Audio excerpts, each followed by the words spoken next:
Thank you, Mr. Smith, for joining us. As you all know, we're going to go over his child's 504 plan. As you all know, the Americans with The Disabilities Americans with Disabilities Act, Section 504 of the Rehabilitation Act, and the Individuals with Disabilities Education Act all provide protections to people with disabilities, including children with diabetes. These federal laws ensure equal access to school-sponsored activities.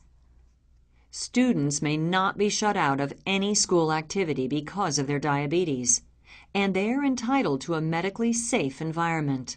Which laws apply depend upon both the type of school the student goes to and how diabetes affects him or her. State laws also need to be taken into consideration in determining, for example, who does what task, but the bottom line is that students must get the services they are entitled to at school, and parents cannot be required to come to school to provide care. Once a student has been diagnosed with diabetes and found to be protected by one or more of these laws, school staff and family need to take the next step and write a 504 plan or an Individualized Education Program, or IEP. That explains how the student's diabetes medical management plan will be implemented in the school setting. This plan gives all the details of how the student's diabetes will be managed in the school setting. The school, the student, and the parents all need to be on the same page. They need to know where and when the student should check blood glucose,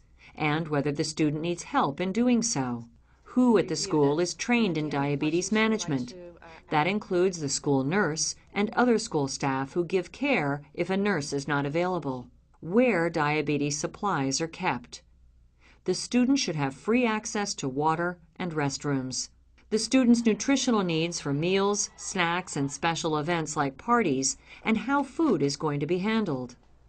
The student has a right to alternate times for exams if he or she is experiencing low or high blood glucose. The student should not be penalized for absences for doctor's appointments or prolonged illness. The student with diabetes should be safe on field trips and all school-sponsored events. Wherever the student is, diabetes supplies and trained staff need to be there too.